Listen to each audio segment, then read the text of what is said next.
కేటీఆర్ కూడా అర్థం చేసుకోవాలి. వారు లీడర్షిప్లో టీఆర్ఎస్ పార్టీ మొన్న 2019లో కారు సారు పదారు అని చెప్పి ఆయన పెద్ద పెద్ద ఫోటోలు పెట్టుకున్నాడు. 7 పార్లమెంట్ సీట్లు ఓడిపోయినాడు. తర్వాత 23లో కూడా నేనే ముఖ్యమంత్రి అవుతానని చెప్పి వారు ప్రచారం చేసుకున్నాడు. కానీ ప్రజలందరూ కూడా వారు టీఆర్ఎస్ పార్టీని గద్దెదించింది. మళ్ళీ వచ్చే పార్లమెంట్ ఎలక్షన్లో 24లో డిపాజిట్ లేకుండా టీఆర్ఎస్ పార్టీ ఓడిపోవడం జరిగింది. గ్రాడ్యుయేట్లోనైతే క్యాండిడేటే పెట్టారు. ఇప్పుడు జూబ్లీ హిల్స్ ఓడిపోయిన తర్వాత కేటీఆర్ లీడర్షిప్ ఏముందో ఆయన ఫెయిల్యూర్ లీడర్షిప్ అని చెప్పి మళ్ళొకసారి నిరూపించడం జరిగింది.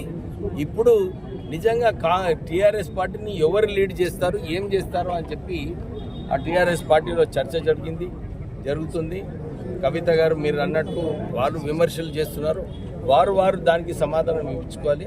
మేము కూడా ఏదైతే కవిత వారి విమర్శలు చేస్తుందో దాంట్లో నిజాలు ఉంటే డెఫినెట్లీ కాంగ్రెస్ ప్రభుత్వం కూడా చర్యలు తీసుకుంటుంది.